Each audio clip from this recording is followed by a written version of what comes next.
With AEW's first pay-per-view of the year only less than 2 weeks away, it feels like the culmination of a lot of storylines. Cody is finally going to get his hands on MJF, and we're also getting Mox and Jericho, where we might even see the championship change hands for the first time ever. While both those things are certain, one thing that is not, but still very likely, is that we might finally see the payoff to the Hangman and Kenny Omega tag team storyline. Now, I've really enjoyed AEW so far, but in my opinion, this has absolutely been the company's best storyline to date. Between the drinking, the success with Omega, but dissension with the Young Bucks, I'm buying every second of it, and it has me feeling like Hangman Page is the biggest breakout star that AEW has right now. To me, it feels like Hangman is on the cusp of something truly special, and while it's been easy to see the potential in him, it still feels like it's kind of been a long time coming.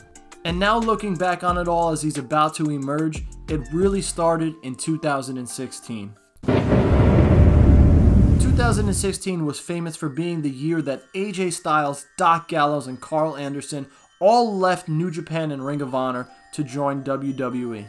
This created holes for both companies and most importantly for Bullet Club, who were looking for a new leader but found it in Kenny Omega. This was the opportunity that allowed Omega to really break out himself and go on that crazy run, giving us matches that we have never seen ever in professional wrestling.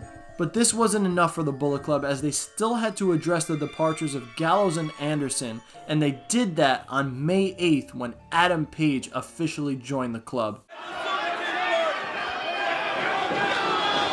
Adam Page! Adam Page finally coming in to clean house! He interrupted the Super Kick party and these people aren't too happy about that.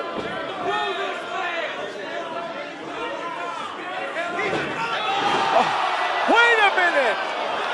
Adam Page just hit him! He low-blowed him. What is going on here? No! No! Oh, God, what a passage! The table didn't break! They're gonna hang him. What? Oh my God! Oh! Oh! They're hanging him! Oh, we need some help out here for Chris Sabin! After floating around in Ring of Honor for about 5 years, it finally felt like it was Hangman's time to shine. And in wrestling, that's really how it goes, right? A new guy joins a stable and they're given time to be featured prominently so the fans get to know exactly who they are and how they're going to fit in with that group. But this wasn't the case at all, because just 1 day prior, Adam Cole joined the Bullet Club. And when Adam Cole joined, it was a huge deal. At this point, he was one of the most popular wrestlers in Ring of Honor and really in the indies in general, so his Bullet Club debut was met with a lot of excitement and internet buzz, while Adam Page's was really an afterthought at that point. And for the next year or so, that's really how it felt with Adam Page in the Bullet Club. He was always kind of the guy in the background who we knew could break out eventually, but it never really happened. Then a year later, Adam Cole was kicked out of Bullet Club by Marty Scurll, setting off his meteoric rise, and Hangman really felt like an afterthought at that point. I remember watching old Being the Elite episodes where Hangman Page was in them, and I kept thinking to myself that this guy really added nothing to the group. And even though I wanted to like him, they didn't really give me a reason to invest in him. And sure, over time he started to be featured more prominently with the group. He even became 6-man tag team champions with the Young Bucks, and you could tell that everyone else in Bullet Club really wanted to help get him over, but it didn't really happen. That is until the G1 Climax. Now initially, Hangman wasn't even supposed to be in this tournament, but when Satoshi Kojima got injured, they needed someone to fill in. And in my opinion, this is where things really started to click for Hangman, because here he was as a singles competitor with some of the best heavyweights in the world, and he was really able to show off what he can do and open a lot of eyes. Throughout that tournament, Hangman really carried himself with this new level of confidence that was so easy to see, and he rode that to his biggest moment of the tournament when he defeated Minoru Suzuki in a shock upset, then finishing the tournament with 6 points tied with about 5 other wrestlers. And throughout the tournament, Kevin Kelly did an excellent job on commentary of putting him over as a young rising star and someone who, even though he was an injury replacement in the tournament, made the absolute most of his opportunity and deserved to be back the following year. But while this was all going on and after the tournament concluded, Hangman really started to show off his personality even more on Being the Elite.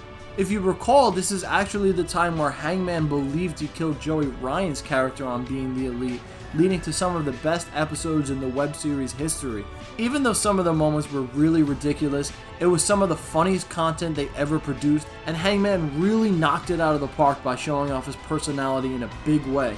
Then All In came and he had that big match with Joey Janela, and of course Joey Ryan returned, did the penis druids thing, gave us that amazing gif of Hangman that we're probably going to use forever.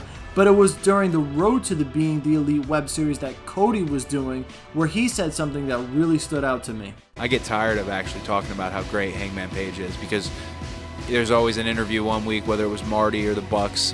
He's as good as we all say he is. The guy has so much good stuff ahead of him. People talk about trying to secure our contracts and the amount of money they're going to pay me, Matt, Nick, and the amount of money they're going to pay Kenny. They definitely should be talking about the amount of money they're going to pay Hangman Page, because you could put a whole company behind that guy. And Cody was right, but despite a big offer from WWE that was reportedly going to make Adam Page one of the biggest stars in NXT at the time, each man decided to leave New Japan Ring of Honor to of course create AEW. Then of course AEW announced their first show in May would be Double or Nothing in Las Vegas, and with that, 2 #1 contendership matches were announced. The first was the main event that had Kenny Omega and Jericho, but the second was the Battle Royal that Hangman Page won, and he went on to face Chris Jericho in the main event of All Out to crown the first AEW champion. And this was another big moment for Hangman. Now he was finding himself in the main event against Chris Jericho for a brand new promotion with a TV deal set in a couple months, and he made the most of the opportunity when pretty much everyone wanted him to beat Jericho and become the inaugural champion. Of course, it didn't happen and Jericho became the champ, but Hangman was better off for having been in that position with Jericho, and ever since AEW debuted on TNT, Hangman has only continued to improve. When you consider cowboy shit, Hangman Drink My Beer, or the countless number of shirts that have been selling like crazy on Pro Wrestling Tees, Hangman has been really over with the fans, and he's really found even more layers to his character in his storyline with Kenny Omega and the Young Bucks.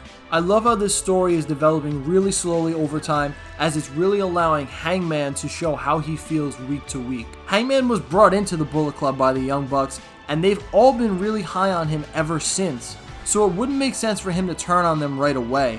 And the slow burn approach is really showing that it's working, and when Hangman finally does snap, the payoff is going to be enormous. When you watch AEW, it's impossible to ignore just how receptive the fans are of him, and when he does turn on the group, he's going to skyrocket up the singles division and become one of AEW's biggest stars for years to come. But that's enough of what I think. Let me know in the comment section how you feel about Adam Page and what you think the payoff to his current storyline is going to be. Also, if you enjoyed this video, give me a thumbs up and subscribe if you want to see more wrestling related content. There's much more on the way. Also, follow me on Twitter at NoCellTV. This is No Cell Wrestling, and thank you for watching.